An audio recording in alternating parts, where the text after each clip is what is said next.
আমাদের অস্তিত্ব আমাদেরকে ফিরাই দিক। আমরা আমাদের ৬ আসনে আমাদের সংসদীয় ব্যক্তিকে নিয়ে আমরা থাকি। সিরাজগঞ্জ ৬ আসনের জন্য আমরা সব নির্বাচন কমিশনে আসছি।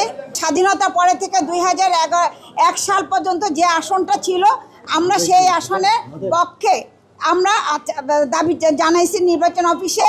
এবং আমাদের ২০০৮ সালে আমাদের চৌহালিকে ভেঙে শাহজাদপুরে ৪ ইউনিয়ন এবং চৌহালি ইউনিয়নের ৭ ইউনিয়নকে ভেঙে যে সিরাজগঞ্জ ৫ আসন করাতে আমাদের ভৌগোলিক সমস্যা, অর্থনৈতিক সমস্যা, উন্নয়ন সমস্যা এবং প্রশাসনিক, শিক্ষা, স্বাস্থ্য সবগুলো সমস্যার মধ্যে আমরা আছি।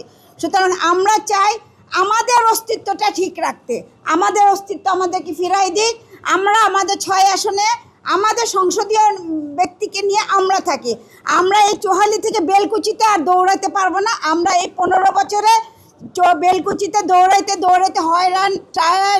আমরা সরকারের কাছে এবং নির্বাচন কমিশনের কাছে আমাদের একটাই দাবি, সিরাজগঞ্জ ৬ আসন আমাদেরকে পুনর্বহাল করে দেওয়া হোক। এইটাই আমাদের দাবি।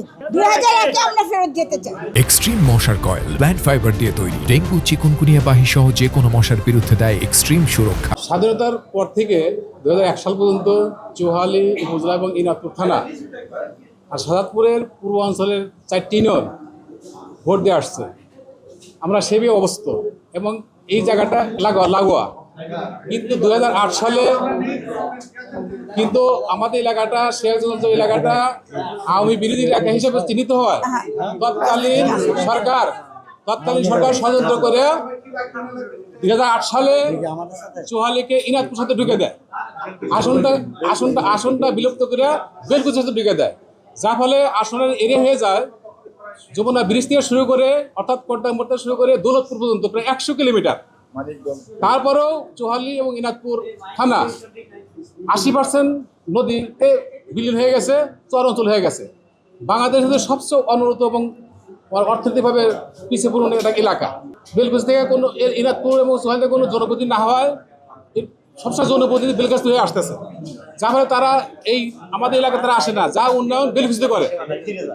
যার ফলে গত ১৫-১৬ বছর আমরা পুরোপুরি উন্নয়ন থেকে বঞ্চিত। বেলকুচি থেকে বের হইয়া ২০০১ সালের সীমানা ছিল, অর্থাৎ একটি আসন যে বিলুপ্ত হয়েছে সেই আসনটা ফিরে চাই।